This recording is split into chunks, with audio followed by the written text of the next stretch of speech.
समस्त श्रद्धालु भक्तजनों को सादर नमन। श्रावण मास के इस पवित्र माह में मैं आपको सुनाने जा रही हूँ शिव पुराण से भगवान शिव तथा माता पार्वती के विवाह के प्रसंग का वर्णन। ये वर्णन सुनकर आप आश्चर्य में पड़ जाएंगे। हम सभी लोग जब टेक्नोलॉजी की या बहुत ज़्यादा आधुनिकता की बात आती है तो पश्चिमी देशों की तरफ देखते हैं। जो मोम का संग्रहालय मैडम टुसैड ने बनाया है, हम उसको बहुत आश्चर्य के भाव से देखते हैं कि मोम की मूर्तियां जीवित के जैसे लगती हैं। किंतु जब आप भगवान शिव और माता पार्वती के विवाह का प्रसंग सुनेंगे तब आप देखेंगे कि राजन हिमालय ने किस प्रकार से अपनी पुत्री माता पार्वती के विवाह के लिए बहुत ही सुंदर मंडप की रचना करवाई थी, जिसे स्वयं भगवान विश्वकर्मा जी ने बनाया था। और ये इतना आश्चर्य में डालने वाला था कि बड़े बड़े सिद्ध भी चमत्कृत हो जाते थे। तो चलिए प्रारंभ करते हैं श्री गणेश जी का नाम लेकर। ब्रह्मा जी बोले, हे मुनि सत्तम। इसके बाद हिमालय ने प्रसन्न होकर महोत्सव संपन्न अपने नगर को विचित्र प्रकार से सजाया।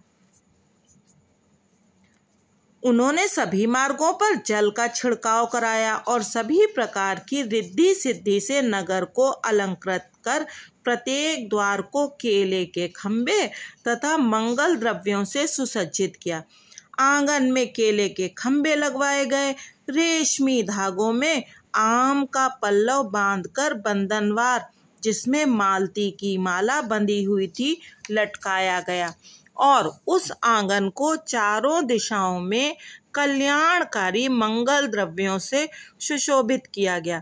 पर्वतराज ने महाप्रभावशाली गर्गाचार्य के आज्ञानुसार अपनी कन्या के विवाह के निमित्त परम प्रसन्नता से युक्त हो सारी सामग्री तथा सभी प्रकार के मंगल द्रव्य एकत्रित किए। उन्होंने श्री विश्वकर्मा जी को आदर पूर्वक बुलाकर विस्तृत मंडप तथा मनोहर वेदिका आदि का निर्माण कराया। हे देव ऋषि, वह मंडप 10,000 योजन लंबा, अनेक लक्षणों से युक्त तथा अनेक आश्चर्यों से परिपूर्ण था। स्थावर चित्र की रचना जंगम के सदस्य ही होने से वह मंडप चारों ओर अद्भुत पदार्थों से परिपूर्ण हो गया। स्थावर रचना ने विशेष रूप से जंगम को तथा जंगम रचना ने स्थावर रचना को पराजित कर दिया था। आप लोगों को मालूम है स्थावर और जंगम क्या होता है? देखिए, जो चीजें चलती नहीं हैं जैसे मकान, ऐसी चीजें स्थावर कहलाती हैं, यानी अचल, गतिहीन, जो स्थायी होती हैं, जो एक ही जगह पर बनी रहती हैं। और जंगम होता है जो चीजें चलायमान होती हैं, जैसे पैसा, यानी कि उनका अर्थ है चल, चलायमान और गतिशील। तो जो चीजें स्थायी थी वो ऐसा लगता था कि चल रही हैं, और जो चलने वाली चीजें थीं वो ऐसा लगता था कि गतिहीन है। इस प्रकार के विचित्र मंडप की रचना भगवान शिव जी के विवाह में की गई थी। तो आप ये समझ लीजिए कि हजारों वर्ष पूर्व हमारे देश की टेक्नोलॉजी कितनी अधिक विकसित थी। जल की रचना से स्थल भूमि जीत ली गई। बड़े बड़े विशेषज्ञों को भी पता नहीं लगता था कि कहाँ जल है और कहाँ स्थल है। हम सभी लोग जो महाभारत में द्रौपदी वाला प्रसंग है उसके विषय में जानते हैं कि दुर्योधन ने जल और थल में अंतर नहीं कर पाया था। किंतु देखिए, भगवान शिव के विवाह में भी इसी प्रकार की हजारों वर्ष पूर्व रचना की गई थी। और शायद आप लोगों को ज्ञात नहीं होगा कि जो कुछ ऐसे कारीगर हैं वो अभी भी जल के ऊपर रंगोली के जो वस्तुएं होती हैं वो डाल करके कारपेट जैसा बना देते हैं, जिससे आपको ये महसूस नहीं होता है कि यहाँ पर कभी नीचे जल है। और वो इतना सुंदर होता है कि आपको ऐसा ही महसूस होता है कि जैसे ये कारपेट है।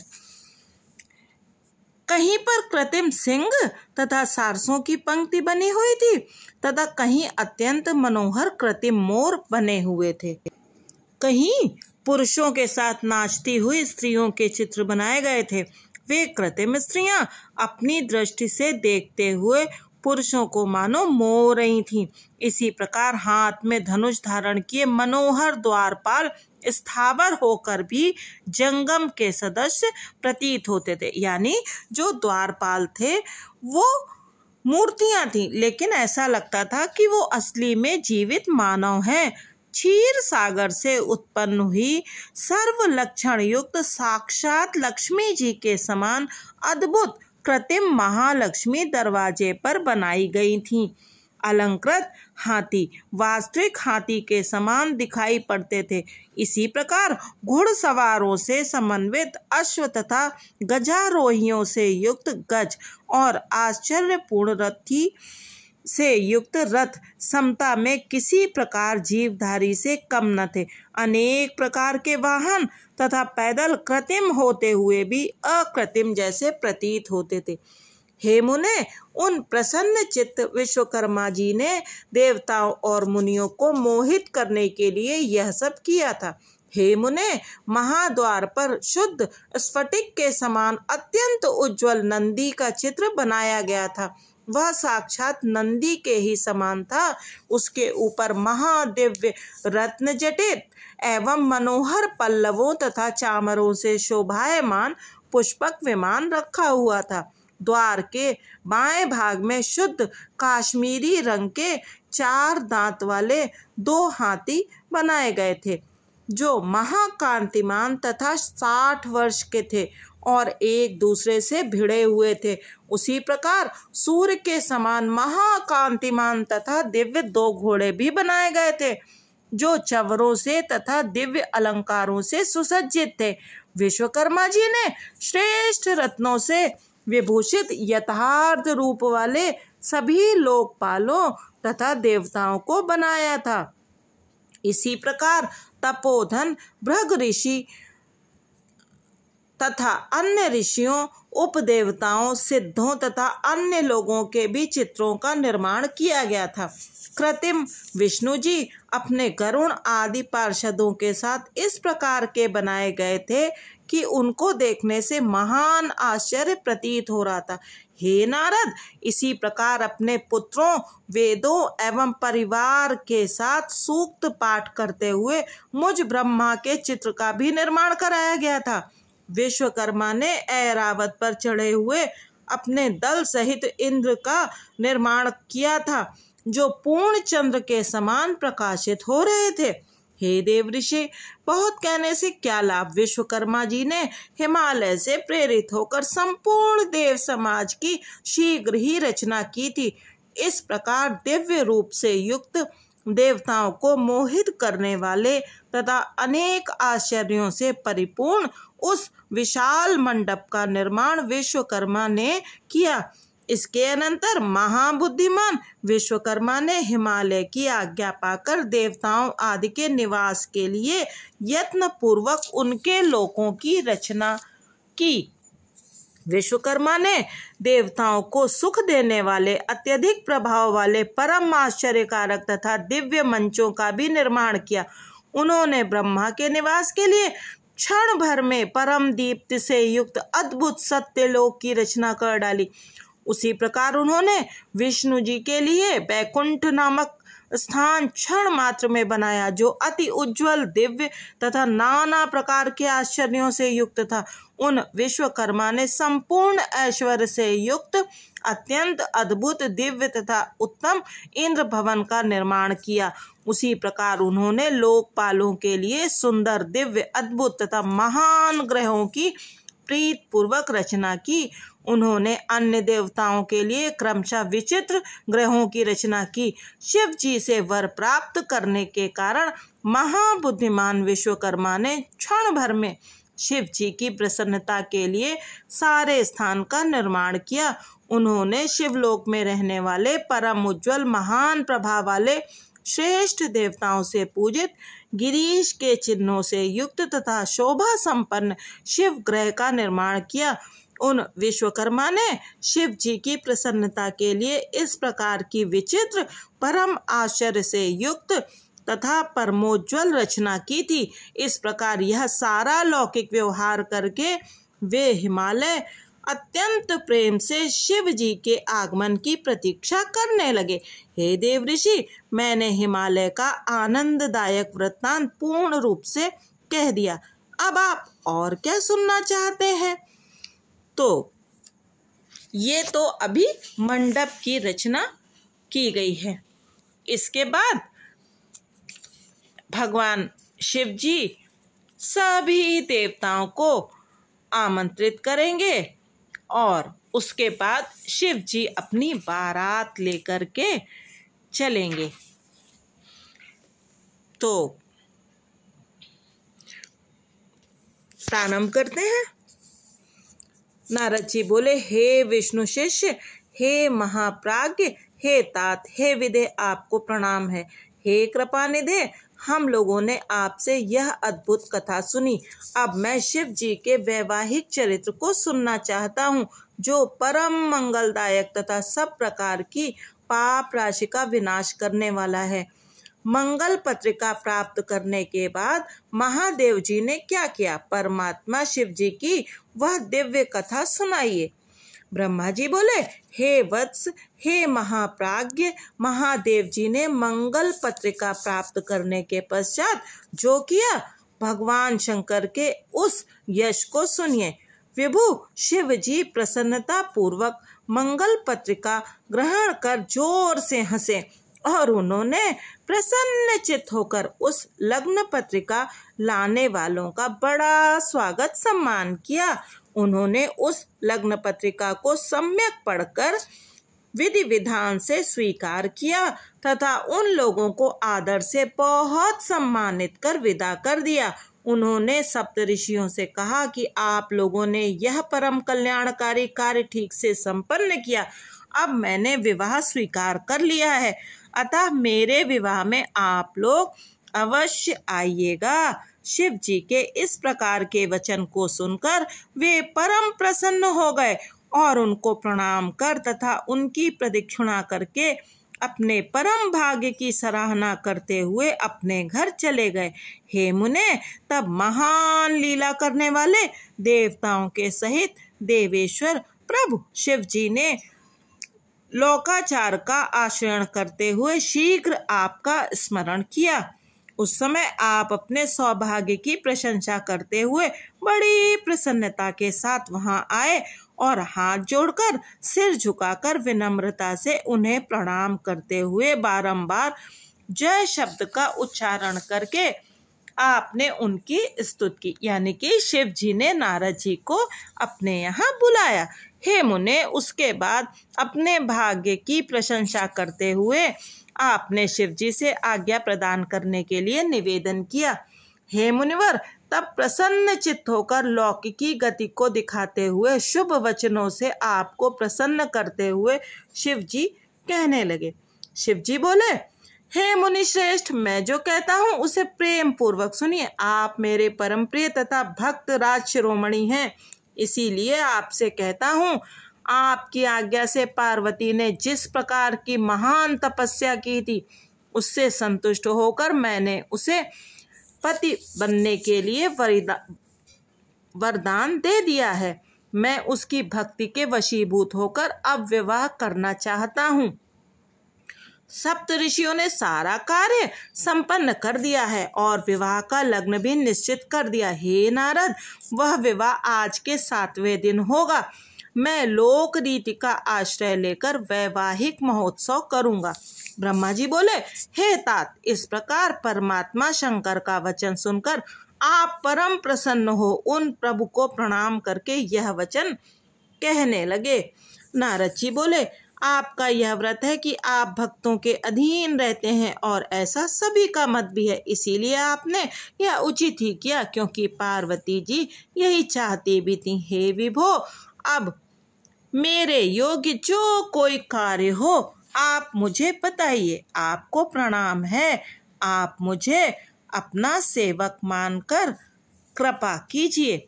ब्रह्मा जी बोले, हे मुनीश्वर, जब आपने शिव जी से इस प्रकार कहा तब भक्त वत्सल शिव जी प्रसन्न चित्त होकर आदर पूर्वक आपसे कहने लगे।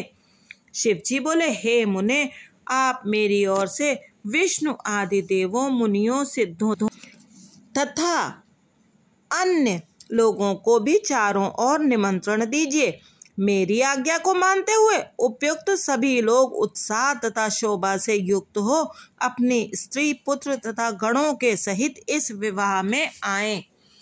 हे मुने, जो इस विवाहोत्सव में सम्मिलित नहीं होंगे उन्हें मैं अपना नहीं मानूंगा, चाहे वे देवता ही क्यों न हो। ब्रह्मा जी बोले, हे मुने, ईश्वर की इस आज्ञा को स्वीकार करके शिवप्रिय आपने शीघ्रता से उनके यहाँ जाकर सबको निमंत्रण दे दिया। हे नारद, इस प्रकार शिव जी के दूत का कार्य शीघ्रता से संपन्न कर शिव जी के पास आकर आप मुनिवर उनकी आज्ञा से वहीं बैठ गए। शिव जी भी उन लोगों के आगमन की प्रतीक्षा करने लगे। उनके गण सभी जगह नृत्य गान पूर्वक उत्सव करने लगे। इसी समय अत्यंत सुंदर वेशभूषा से सुसज्जित होकर भगवान विष्णु अपने परिकरों के साथ कैलाश आए। वे अपनी भार्या तथा पार्षदों के साथ भक्ति पूर्वक प्रणाम कर उनकी आज्ञा प्राप्त करके प्रसन्न चित्त हो बैठ गए। उसके बाद मैं भी अपने गणों के साथ प्रसन्नता पूर्वक कैलाश पर्वत पर गया और प्रभु को प्रणाम करके अपने गणों सहित आनंदित हो बैठ गया। इंद्रादि लोकपाल भी अपनी पत्नियों तथा सेवकों के सहित नाना प्रकार के अलंकारों से अलंकृत हो उत्सव मनाते हुए वहां आए। इसी प्रकार निमंत्रित मुनि, नाग, सिद्ध तथा उपदेव एवं अन्य दूसरे लोग भी वहां आए। उस समय महेश्वर ने वहां आए उन सभी देवता आदि का प्रसन्नता से पृथक पृथक सत्कार किया।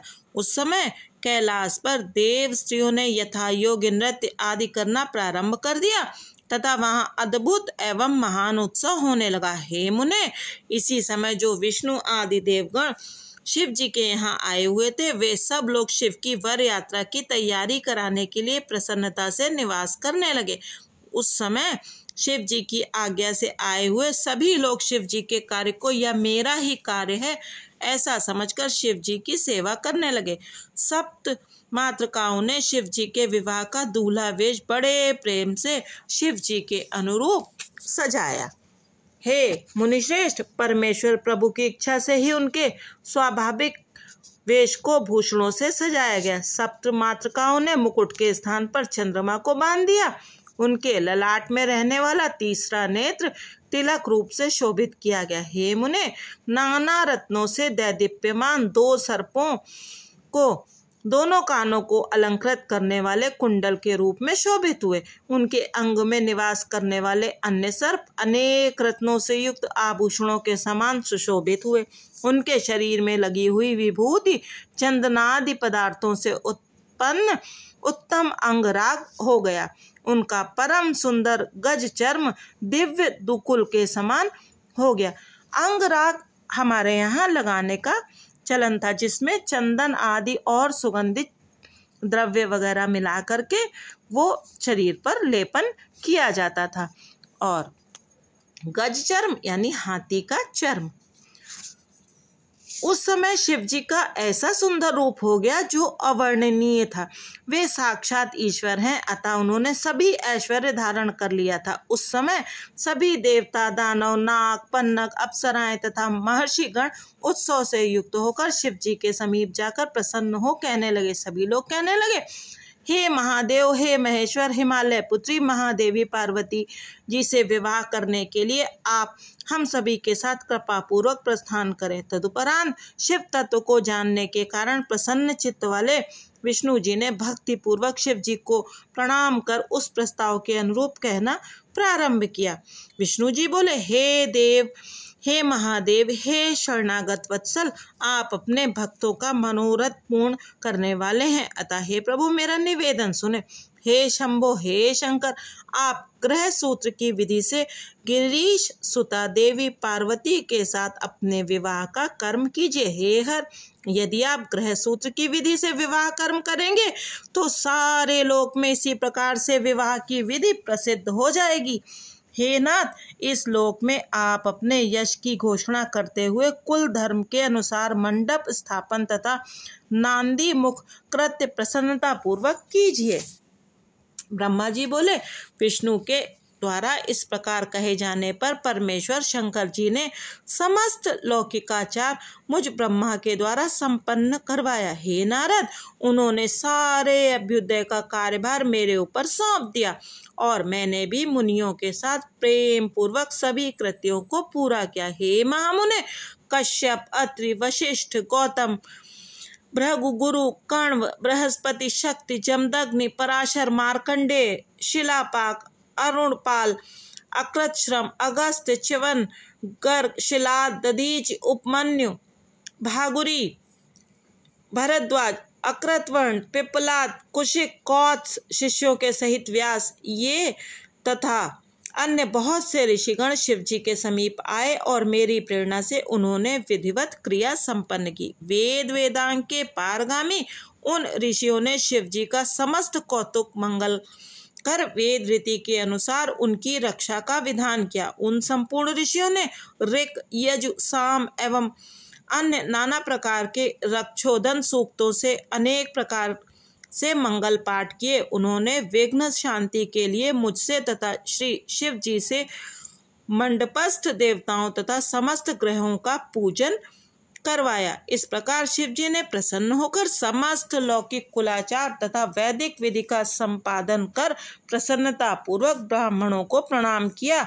उसके बाद देवताओं और ब्राह्मणों को आगे कर सर्वेश्वर शिव जी अपने पर्वोत्तम कैलाश से प्रसन्नता पूर्वक चले। लीला करने में प्रवीण वे शिव जी उन देवताओं तथा ब्राह्मणों के साथ कैलाश के बहिर्भाग में आकर प्रेम से स्थित हो गए। देवताओं ने उस समय महेश की प्रसन्नता के लिए अनेक प्रकार के गाने बजाने तथा नृत्य संबंधी अनेक प्रकार के उत्सव किए। तो ये जो है शिव पुराण का शिव यात्रा वर्णन नामक 39वां अध्याय है, जो कि संपूर्ण हुआ।